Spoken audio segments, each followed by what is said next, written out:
The airport was a cavernous space of noise and motion. Neon lights humming, announcements crackling from unseen speakers, travelers flowing in endless rivers of movement. In the midst of all that modern chaos stood Mrs. Eleanor Jenkins, a tiny figure lost in the tide. She was 83 years old, wearing her best blue cardigan, the one her late husband had always said brought out the sparkle in her eyes. But today, there was no sparkle, only confusion clouded her pale gray gaze.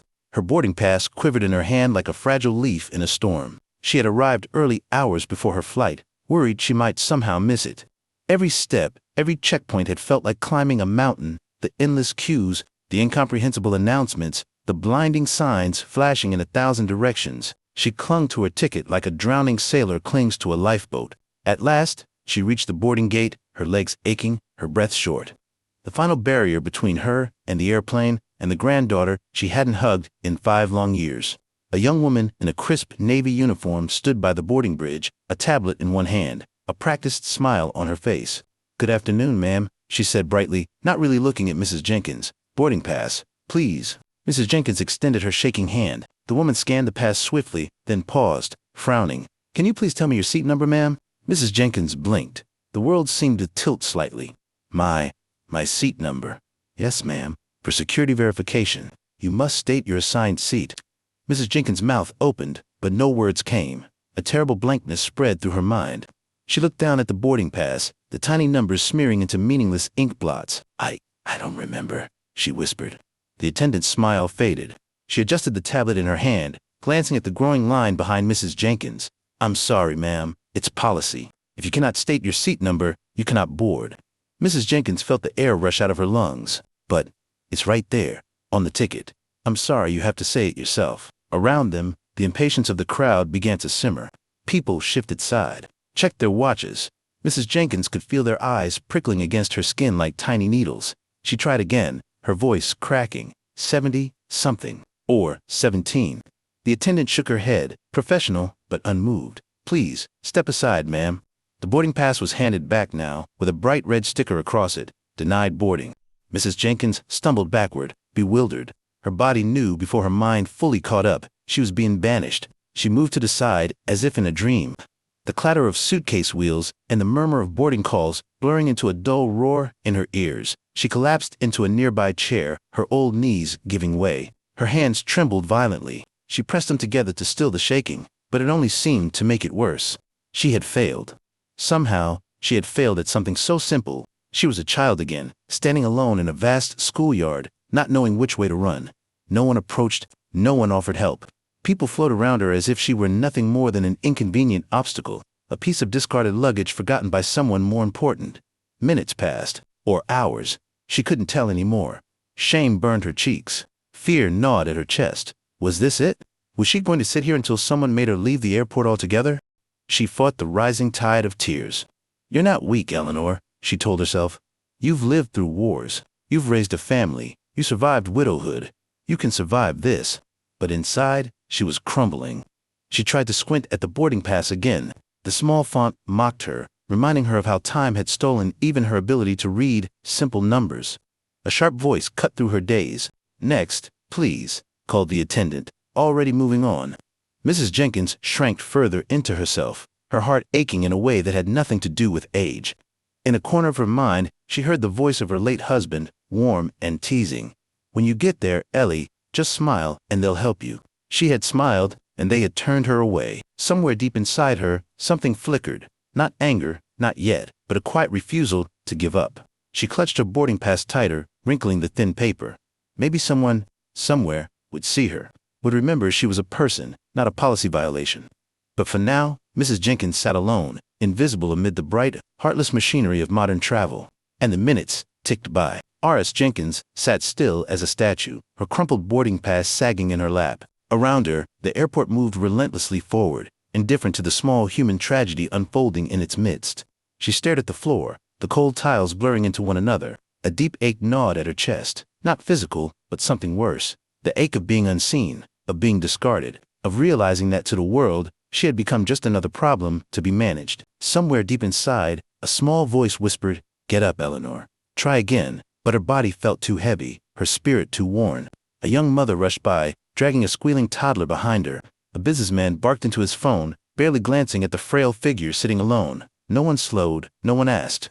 The minutes stretched, thick and cruel. Mrs. Jenkins lifted her head slowly. Standing before her was a woman about 45, wearing a simple green sweater and jeans. Her face creased with concern, not impatience. Mrs. Jenkins faltered, surprised by the question. By the simple act of being noticed. I can't get on the plane, she whispered. They asked me for my seat number, and I couldn't remember. The woman crouched beside her, bringing her face level with Mrs. Jenkins. May I see your ticket? She asked kindly. With trembling hands, Mrs. Jenkins passed it over. The woman squinted, her forehead furrowing as she read. 17C, she said gently. That's your seat.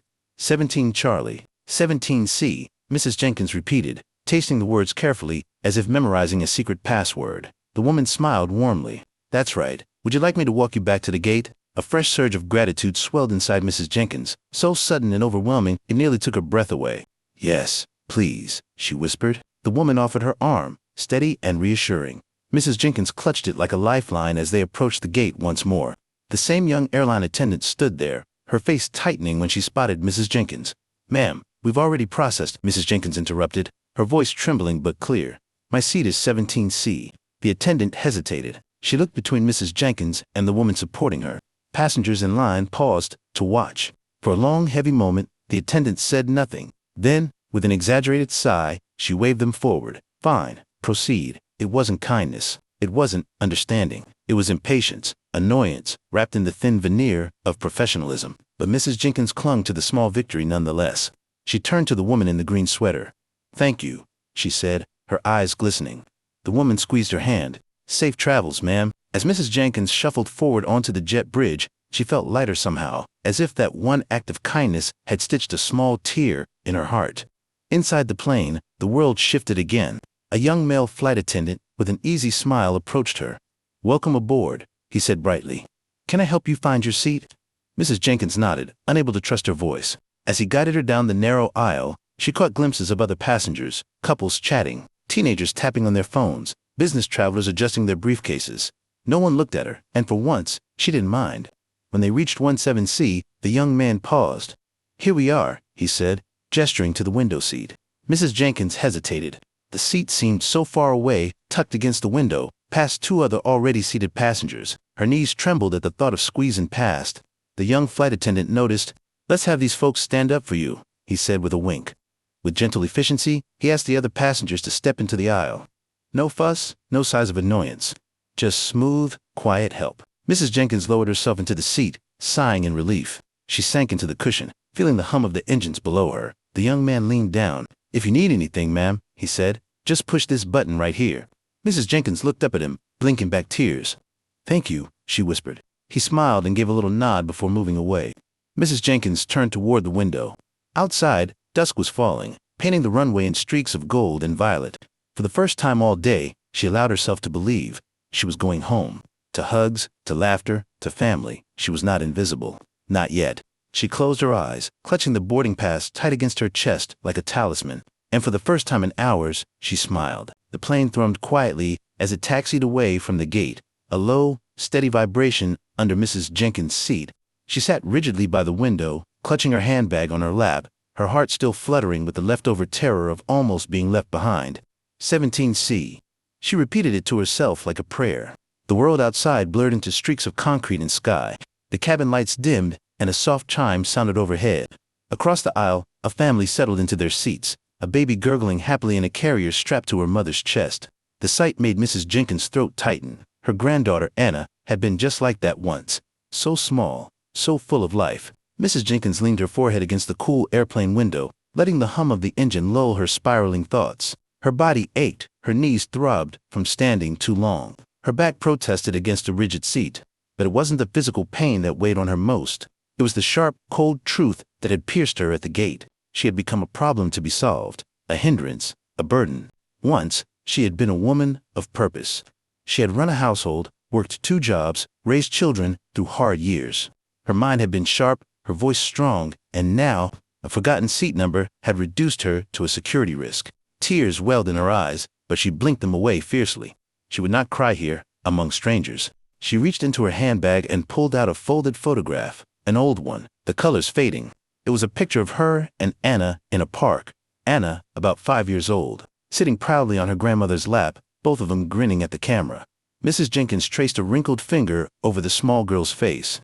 Just a little more strength, Eleanor, she thought. Just get there. The flight attendant, who had helped her board, passed by, checking seatbelts. When he saw her, he paused. "Doing okay, ma'am?" he asked gently. Mrs. Jenkins looked up, startled by the kindness in his tone. "I'm fine, thank you," she managed to say. He smiled, a real smile, not the hollow kind she had grown used to, and moved on down the aisle. Mrs. Jenkins watched him go, her heart warming slightly. Not everyone had forgotten how to be human. The plane lifted off, pressing her back into the seat. She gripped the armrests tightly, her knuckles white. She had flown only once before, decades ago, and the sensation was both thrilling and terrifying. As the plane ascended into the twilight sky, she whispered under her breath, "Hold on, Eleanor, you're almost there." The flight settled into a steady cruise. Passengers pulled out laptops, books, headphones. Conversations rose and fell in low murmurs. Mrs. Jenkins leaned back, trying to relax. Her body resisted, tense and wary, as if expecting another humiliation at any moment. She thought of the gate agent again, the young woman with the cold eyes and impatient voice. Had she seen Mrs. Jenkins as a threat? Had she even seen her at all? Or had she just seen a delay, an inconvenience, a checkbox left unticked? Mrs. Jenkins shook her head softly. She didn't want to be angry. She didn't have room in her heart for bitterness, but the hurt lingered, stubborn as a bruise. Her thoughts were interrupted by the clink of a service cart approaching. The young flight attendant stopped beside her seat. "Would you like something to drink, ma'am?" She hesitated, surprised. "Just water, please." He poured a cup and handed it to her carefully, his eyes meeting hers. "If you need anything at all, just press the button," he said again, his voice low, reassuring. "Thank you," Mrs. Jenkins said, her throat thick. He smiled once more before moving down the aisle. Mrs. Jenkins sipped the water slowly, feeling it cool and soothe her parched throat. She rested her head against the seat, allowing herself, finally, to exhale. Outside the window, the world stretched endless and dark, speckled with the faint glow of distant cities. It was a lonely view, but somehow beautiful too. A memory surfaced, one she hadn't thought of in years. She was a little girl, lying in a field with her older brother, staring up at a sky thick with stars. "Don't be afraid of the dark, Ellie," he had said. "The stars are just little windows to let the light through." Mrs. Jenkins smiled faintly, the memory wrapping around her like a warm blanket. Maybe this moment, this terrible, painful, humbling moment, was just another window. Maybe, beyond the hurt and the humiliation, there was still light. She closed her eyes, the hum of the plane filling her ears. She thought of Anna waiting at the arrival's gate. She thought of the hug they would share, tight and trembling and real. And for the first time that day, Mrs. Jenkins allowed herself to believe. She was not broken. She was not a burden. She was still stubbornly, beautifully alive, and she was going home. The plane glided smoothly above a sea of clouds, bathed in the last golden hues of sunset. Mrs. Jenkins remained seated quietly, her gaze lingering on the photo she held in her hands, a frozen memory of joy, of family, of belonging. Outside the small airplane window, the sky had shifted into a soft, dusky purple. The engines hummed a steady lullaby, and the gentle vibration under her seat seemed almost comforting now. Yet inside her, a maelstrom of thoughts swirled. She thought about how icily she had almost been left behind, about how a single moment of forgetfulness, a seat number lost in the fog of age, had nearly erased her journey, her worth. A deep part of her, a part that had long been silent, stirred with anger. Not rage, not loud, fiery anger, but a slow, simmering indignation, the kind that builds when dignity is quietly stripped away, when humanity is reduced to bureaucracy. Mrs. Jenkins folded the photo carefully and tucked it back into her handbag. She rested her hands in her lap, fingers interlaced, as if holding herself together. Across the aisle, a young man in a business suit scrolled through his phone, oblivious. A few rows ahead, a group of teenagers giggled over something on a shared screen. Life went on around her, fast, noisy, oblivious. She was invisible again, but not inside herself. Inside, she was roaring. "I am still here," she thought fiercely. "I am not a mistake. I am not an inconvenience." She straightened her spine, ignoring the protest from her aching back. She adjusted her seatbelt. She lifted her chin. A soft voice interrupted her thoughts. "Excuse me, ma'am," the young flight attendant said as he crouched beside her seat. "We'll be landing soon. Do you need help once we arrive?" Mrs. Jenkins blinked, startled again by the rare kindness. I might," she admitted quietly. "Don't worry," he said with a reassuring smile. "I'll arrange a wheelchair for you at the gate, and I'll make sure someone escorts you all the way to the arrivals hall." The lump in her throat returned, but this time it wasn't from humiliation. It was gratitude, raw and aching. "Thank you," she said, her voice barely above a whisper. He nodded respectfully and rose to continue down the aisle. Mrs. Jenkins turned back to the window. The city below was waking up to twilight, a million lights flickering on like stars, man-made constellations. Somewhere down there, Anna was waiting. The captain's voice crackled over the speakers, announcing their descent. The cabin lights dimmed further. Passengers shifted, packed away their belongings, tightened their seatbelts. Mrs. Jenkins gripped the armrests tightly, bracing herself. The plane tilted gently as it descended, the familiar pressure building in her ears. She winced, swallowing hard, feeling every bump, every vibration. And yet, she smiled. Each dip, each shudder brought her closer to home. When the wheels finally kissed the runway with a soft, screeching jolt, Mrs. Jenkins closed her eyes and exhaled a shaky breath. She had made it. As the plane taxied to the gate, she watched the crew prepare for landing, their movements practiced and efficient. She admired them, these young people who, amid the chaos of travel, still found moments to notice someone like her. The seatbelt sign chimed off. A flurry of activity erupted. Passengers standing, reaching for overhead bins, jostling for position. Mrs. Jenkins remained seated, waiting patiently, clutching her handbag against her chest. The young flight attendant returned with a wheelchair just outside the aircraft door. He gestured kindly, and two other crew members began assisting her carefully, helping her stand, steadying her frail body as she took her first steps into the bustling, indifferent world beyond the airplane walls. She moved slowly, but she moved with dignity. Every step was a silent declaration. "You tried to erase me, but I am here, I am seen, I am going forward." As she emerged into the brightly lit jet bridge, she was met with the overwhelming noise of an airport in full swing, announcements blaring, children crying, suitcases rattling over tiled floors. And amid it all, standing just past the security barrier, was Anna. Tall now, vibrant, with the same mischievous smile Mrs. Jenkins remembered from the little girl in the photograph. Tears streamed down Anna's cheeks as she waved frantically. Mrs. Jenkins felt her heart break wide open. The attendant wheeled her closer. Then Anna was there, dropping her backpack, rushing forward, falling to her knees to hug her grandmother tightly, as if trying to knit back the years, the miles, the sorrow. "Grandma," Anna sobbed, clutching her fiercely, "I was so scared you wouldn't make it." Mrs. Jenkins pressed her face into Anna's hair, breathing in the scent of home. "I made it," she whispered. "I'm here." And in that moment, the humiliation, the loneliness, the struggle, all of it faded into something small and distant. All that mattered was the arms around her, the heart beating against her own. She was not invisible. She was not forgotten. She was loved. The cool night air brushed gently against Mrs. Jenkins' cheeks as she sat in the wheelchair, her granddaughter Anna pushing her carefully toward the parking lot. The chaotic buzz of the airport was behind them now. The fluorescent lights, the announcements, the indifferent crowds. Out here, under the vast velvet sky, it was just them, a frail old woman and a young woman full of fierce, protective love. Anna didn't say much as he moved along the pavement. Her hands, firm on the wheelchair handles, trembled slightly with emotion. Every few steps, she would lean closer, as if to make sure her grandmother was still there, still real. Mrs. Jenkins gazed up at the stars, emerging one by one. She thought of all the things she wanted to say about the fear, the humiliation, the loneliness, about how close she had come to giving up. But in the end, none of it seemed as important as this moment. The simple miracle of being together again. "Was it awful, Grandma?" Anna finally asked, her voice barely more than a whisper. Mrs. Jenkins considered her answer carefully. "It was hard," she admitted. "Harder than I expected. But it's over now." Anna wiped her eyes roughly with the sleeve of her jacket. "I'm so sorry," she choked out. "I should have come to get you. I should have been there." Mrs. Jenkins reached up with trembling fingers and patted her granddaughter's hand. "You were waiting," she said softly. "That's all that matters." They reached Anna's car, a small, beat-up hatchback that smelled faintly of coffee and lavender. Anna helped her grandmother into the passenger seat, buckling her in with the tender care usually reserved for the very young. As they pulled out of the parking lot, Mrs. Jenkins glanced back, once, just once, at the terminal. It stood there, tall and bright and cold, a fortress of procedures and regulations. But it couldn't touch her now. Inside the car, Anna talked about her new job, her tiny apartment, her dog Max, who had learned to open the refrigerator door when she wasn't looking. Mrs. Jenkins listened, the stories washing over her like warm rain.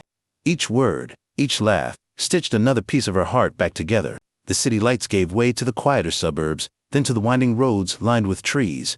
The headlights caught the flutter of leaves, the occasional glint of a deer's eyes. Finally, they turned onto a narrow, gravel driveway.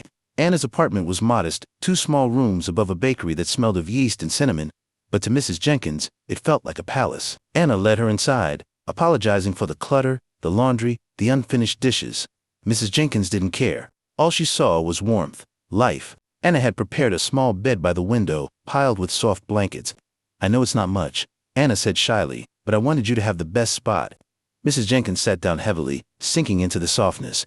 She smiled up at her granddaughter, her chest tight with unshed tears. "It's perfect," she said simply. Anna hesitated at the doorway, her hands wringing nervously. "Grandma, stay as long as you want," she blurted out. "Stay forever, if you like." Mrs. Jenkins laughed, a soft, broken sound, full of wonder. "I just might," she whispered. That night, long after Anna had gone to bed, Mrs. Jenkins sat by the window, looking out at the dark street below. A few stars winked through the haze of city light. She thought about everything she had endured that day. The blank stares, the cold policies, the way the world had tried to shrink her down to nothing. But she had fought back, not with anger, not with violence, but simply by persisting, by refusing to disappear, by loving and being loved. She took the photograph from her handbag and propped it on the windowsill. The little girl in the picture smiled back at her, frozen in time, and Mrs. Jenkins smiled in return. She was no longer the forgotten seat. She was the honored guest, the survivor, the grandmother who made it home. And as she drifted into sleep, wrapped in the soft cocoon of blankets and the even softer cocoon of love, Mrs. Jenkins thought one last, perfect thought. "I am still here. I am still enough."